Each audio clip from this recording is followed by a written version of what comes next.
આપણી આસપાસની જે દુનિયા છે શું એ ખરેખર એવી જ છે જેવી આપણને દેખાય છે કે પછી આ બધું આપણા મગજનું જ કોઈ જાદુ છે? ચાલો આજે આ જ રહસ્ય પરથી પડદો ઉઠાવીએ, સમજીએ કે આપણી આંખો અને મગજ એ બંને મળીને આપણી દુનિયા કઈ રીતે બનાવે છે. સારો, તો સૌથી પહેલા સ્ક્રીન પર દેખાતી આ આકૃતિ પર એક નજર કરો. જરા ધ્યાનથી જોજો. શું લાગે છે? પહેલી નજરમાં શું દેખાયું? મોટા ભાગના લોકોને અહીં એકદમ સ્પષ્ટ સફેદ ત્રિકોણ દેખાયો હશે. પણ મજાની વાત એ છે કે અહીં કોઈ ત્રિકોણ છે જ નહીં. તો સવાલ એ થાય કે આપણું મગજ એવી વસ્તુઓ કેમ જોઈ રહ્યું છે જે વાસ્તવમાં ત્યાં છે જ નહીં? આ કોયડો ઉકેલવા માટે આપણે બે બહુ જ મહત્વના ખ્યાલો સમજવા પડશે. અને એ બે શબ્દો છે સંવેદન અને પ્રત્યક્ષીકરણ. આમ જુઓ તો આપણી જોવાની જે આખી પ્રક્રિયા છે ને એના આ બે પાયાના પથ્થરો છે. તો સૌથી પહેલા વાત કરીએ સંવેદનની. સંવેદન એટલે શું? એ બીજું કંઈ નહીં પણ આપણી ઇન્દ્રિયોને જે કાચી માહિતી મળે છે ને બસ એ જ. જેમ કે આંખોને રંગો દેખાય, કાનને અવાજ સંભળાય. તમે એમ સમજી લો કે રસોઈ બનાવવા માટે આપણે જે બધી કાચી સામગ્રી ભેગી કરીએ ને બસ એવું જ છે. હજી એનો કોઈ ખાસ અર્થ નથી. અને પછી આવે છે પ્રત્યક્ષીકરણ. અહીંયા જ તો અસલી જાદુ થાય છે. આપણું મગજ શું કરે છે કે પેલી બધી કાચી માહિતીને લે છે, એને વ્યવસ્થિત ગોઠવે છે અને એમાંથી એક અર્થપૂર્ણ ચિત્ર ઊભું કરે છે. એટલે કે આ એકદમ સક્રિય પ્રક્રિયા છે, ખાલી જોયા કરવાનું નથી. મનોવિજ્ઞાનની ભાષામાં કહીએ તો પ્રત્યક્ષીકરણનો મતલબ ખાલી જોવું એટલો નથી. એનો અર્થ છે આપણી આસપાસ જે અસ્તવ્યસ્ત માહિતી ફેલાયેલી છે એમાંથી કોઈ પેટર્ન શોધવી અને એને સમજવાનો પ્રયત્ન કરવો. તો આખી વાતનો સાર એ છે કે સંવેદન એ જાણે કેમેરાના નાના નાના પિક્સેલ જેવું છે, જ્યારે પ્રત્યક્ષીકરણ એ પિક્સેલ્સમાંથી બનેલું આખું જ ચિત્ર છે.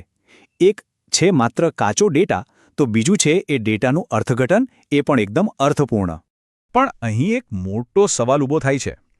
આપણું મગજ આ બધું આટલી ઝડપથી અને પાછું આપમેળે કરી કેવી રીતે લે છે? ચાલો એની પાછળના જે નિયમો છે ને એને જરા જાણીએ. આનો જવાબ એ છે કે આપણું મગજ કેટલાક બહુ જ સ્માર્ટ નિયમોનો ઉપયોગ કરે છે. મનોવિજ્ઞાનમાં એને ગેસ્ટાલ્ટ સિદ્ધાંતો તરીકે ઓળખવામાં આવે છે. આ નિયમો આપણને આખી દુનિયાને ઝડપથી સમજવામાં મદદ કરે છે. ચાલો એવાથી કેટલાક મુખ્ય નિયમો પર એક નજર કરીએ. તો પહેલો અને સૌથી સહેલો નિયમ છે સમાનતાનો નિયમ. હવે અહીં જુઓ, મોટા ભાગના લોકો એક્સ અને ઓની ઊભી લાઈનો જોશે, આડી નહીં. કેમ? કારણ કે આપણું મગજ એક સરખી દેખાતી વસ્તુઓને આપોઆપ એક ગ્રુપમાં મૂકી દે છે. બસ આ જ છે સમાનતાનો નિયમ. એકદમ સિમ્પલ. ચાલો હવે આગળ વધીએ બીજા નિયમ તરફ, અને એ છે સમીપતાનો નિયમ, એટલે કે જે વસ્તુઓ નજીક છે એનો નિયમ. અહીંયા આપણે આ લાઈનોને છૂટીછવાઈ નથી જોતા, પણ તરત જ એને જોડીમાં જોઈએ છીએ. આવું કેમ થાય છે? કારણ કે જે વસ્તુઓ એકબીજાની નજીક હોય છે આપણું મગજ એને એક જ ગ્રુપનો ભાગ માની લે છે. આ જ છે સમીપતાનો નિયમ. અને હવે આપણે આવીએ છીએ ત્રીજા નિયમ પર, પૂરકતાનો નિયમ. અને હા, આ એ જ નિયમ છે જે આપણા શરૂઆતના રહસ્યને ઉકેલશે. યાદ છે પેલો ત્રિકોણ જે આપણે એકદમ શરૂઆતમાં જોયો હતો?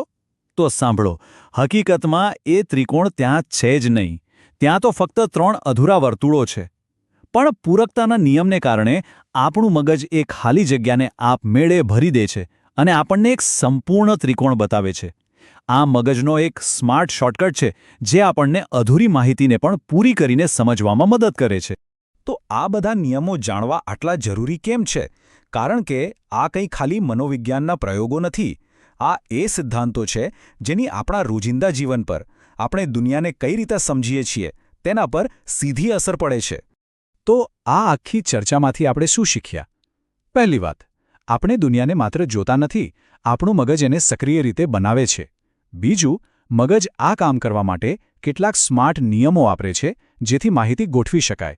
અને છેલ્લે, આ નિયમો ખરેખર તો શોર્ટકટ્સ છે જે આપણને રોજિંદા જીવનમાં ઝડપથી નિર્ણયો લેવામાં મદદ કરે છે.